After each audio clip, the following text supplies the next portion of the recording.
sellest ajast, kui veel olemas ei olnud meie maal ronge, autosid, jalgrattaid ega tehtud pikki matku, nagu tänapäeval kõikjal näha saad.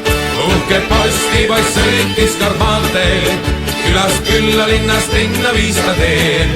Kõikjal uudiseid tõi postipoiss kaugel, nüüd vaid möödunud ajast mälestus on see. Külakõrts ja postijaam nad üheskoos, soojas kambris oli tuju tihti hoos.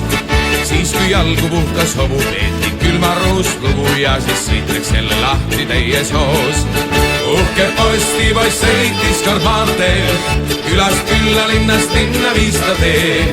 Kõikjal uudised tõi postipoiss kaugel, nüüd vaid möödunud ajast mälestus on see.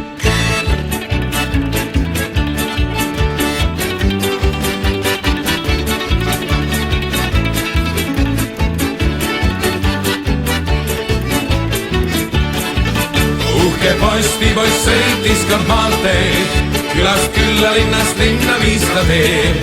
Kõikjal uudiseid tõi postipoiss kaugel, nüüd vaid möödunud ajast mälestus on see. Kirja kallimalt ka postipoiss seal tõi, vahel suuduse ta selle eest ka sai.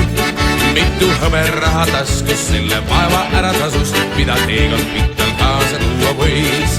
Uhke postipoiss sõitis kord maanteel, külast külla, linnast linna viis ta teel. Kõikjal uudiseid tõi postipoiss kaugel, nüüd vaid möödunud ajast mälestus on see. Talvel lumi tuiskas, tormas maante pääl, juba kaugelt kostis aisa kella hääl. Soojas kasukas seal sõitis mõni rikas linnakaupmees, uinus mõnusasti habehärma sees. Uhke postipoiss sõitis kord maanteel, külast külla, linnast linna viis ta teel. Kõikjal uudiseid tõi postipoiss kaugel, nüüd vaid möödunud ajast mälestus on see. Uhke postipoiss sõitis kord maanteel, külast külla, linnast linna viis ta teel. Kõikjal uudiseid tõi postipoiss kaugel, nüüd vaid möödunud ajast mälestus on see.